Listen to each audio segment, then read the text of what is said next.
Saudi আরবের এক অন্ধ হাফেজ, তাকে দেখে কষ্ট করা হলো। আল্লাহ তোমাকে চোখ দেয় নাই, তুমি না দেখে আল্লাহর কোরআন মুখস্থ করেছ। তুমি বলো আল্লাহ যদি তোমাকে চোখ দেয় তুমি সর্বপ্রথম কি দেখবে? অন্ধ হাফেজ বলল, আল্লাহ আমাকে চোখ দেয় নাই, আল্লাহ আমি চোখে দেখতে পারি না, আমাকে চোখে দেখার মতো সেই শক্তি আল্লাহ দেয় নাই। আমাকে যদি আল্লাহ চোখ ফিরিয়ে দেয় আমি আল্লাহ কসম করে বলতে পারবো আমি আমার মাকে দেখবো না। আমার পরিচয় টুকরো সন্তান আছে, আমি সন্তানকে দেখবো না। আমার ভাই আছে, আমার বন্ধু আছে, আমার প্রিয় মানুষ আছে, আমি তাদেরকে দেখবো না। আমি দেখবো যে কোরআন আমি না দেখে মুখস্থ করেছি সেই কোরআন দেখবো, সেই কোরআনের আয়াতগুলো কত সুন্দর তার দিকে তাকাবো। আল্লাহু আকবার। আমরা আমাদের কথা বলছি, আমাদের চোখ থাকতে আমাদের কোরআন পড়ার সময় হয় না।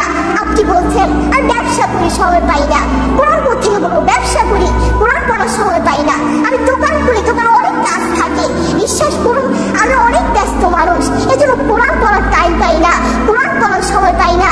প্রিয় ভাই আমি আপনাকে বলতে চাই, আপনাকে সময় কে দিয়েছে? আপনাকে সময় কে দিয়েছে? যে আল্লাহ আপনাকে সময় দিয়েছে সে আল্লাহর জন্য আপনি কোরআন পড়তে পারেন না। আপনার যে নাফরমান আসমানের নিচে জমিনের উপরে আরেকটা উঠতে পারে না, কথা বলে ঠিক কিনা? দেখবেন মাথায় যত টেনশন থাকুক না কেন সব চলে যাবে। আমাদের বাসায় একটা সাউন্ড বক্স আছে, আমাদের পরিবারের সবার যখন মন ভালো না থাকে, আমার দাদা দাদু আমার বাবা মা ভাই বোন কারো যদি মন ভালো না থাকে তখন আমার বাবা সেই সাউন্ড বক্সে কোরআন তেলাওয়াত লাগিয়ে দেয়। আমার বাবা বলে যখন কোরআন তেলাওয়াত শুনি মাথায় যতই টেনশন থাকুক না কেন সব চলে যায়, মন ফ্রেশ হয়ে যায়, মাথায় কোনো টেনশন থাকে না। আপনারাও চেষ্টা করবেন। আল্লাহ তাআলা বলেছেন আর-রহমান আল্লামাল কুরআন খালাকাল ইনসান, দয়ালু আল্লাহ তিনি কোরআন শিক্ষা দিয়েছেন, তিনি মানুষকে সৃষ্টি করেছেন।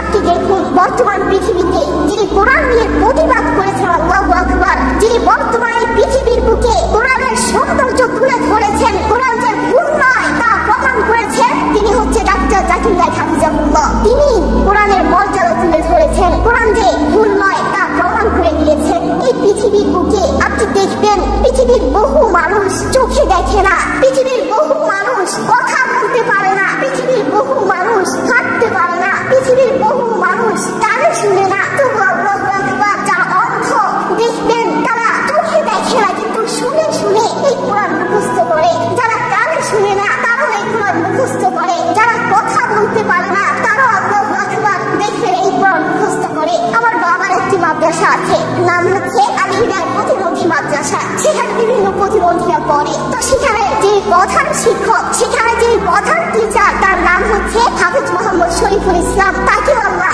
এই দুটো চোখ দেয় নাই, তিনিও চোখে দেখতে পারেন না, তাকে আল্লাহ চোখ দেয় নাই, তবুও কোরআনের প্রতি ভালোবাসা আছে। আমি যখনই তার কাছে যাই তখনই দেখি তিনি সব কাজ বাদ দিয়ে তিনি কোরআন তেলাওয়াত করছেন বা কোরআন শুনছেন। যখনই যাই তখনই দেখি তার দুটো সন্তান আছে, তিনি চাইলে তার সন্তানগুলোর চেহারা দেখতে পারে না, তিনি চাইলে তার মাকে দেখতে পারে না, তার বাবাকে দেখতে পারে না, তার আদরের টুকরো সন্তানগুলোকে দেখতে পারে না, তিনি চাইলে তার প্রিয় মানুষকে দেখতে পারে না, তার আত্মীয় স্বজনকে দেখতে পারে না। আপনি দেখবেন যে অন্ধ মানুষগুলো বলবে এই জিনিসটা এই কালার, এই জিনিসটার রং কালো, এই জিনিসটার রং সাদা, এই জিনিসটার রং লাল, কিন্তু তারা তো দেখে না, তারা মানুষ থেকে শুনে শুনে তারপর বলে এই জিনিসটার রং কালো। একটু পরীক্ষা করে দেখবেন আমরা 1 ঘন্টা চোখটাকে এভাবে বন্ধ করে থাকতে পারি না, আমরা 2 ঘন্টা একদিন এভাবে চোখটাকে বন্ধ করে থাকতে পারি না। আর সেই অন্ধ মানুষগুলো বছরের পর বছর চলে যায়, মাসের পর মাস চলে যায়, দিনের পর দিন চলে যায়, এভাবে চোখটাকে বন্ধ করে থাকে। তারা কিভাবে পারে? তাদেরকে আমরা চোখ দেয় নাই, তবু কোরআনের প্রতি ভালোবাসা আছে। আর আমরা আমাদের কথা বলছি, আমরা আমাদের কথা বলছি, আমাদের চোখ থাকতে আমাদের কোরআন পড়ার সময় পাই না।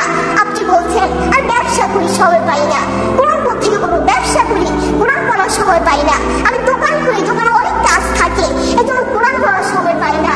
আমি অফিস করি, অফিসে অনেক কাজ থাকে, কোরআন পড়ার সময় পাই না। আমি অনেক ব্যস্ত, বিশ্বাস করুন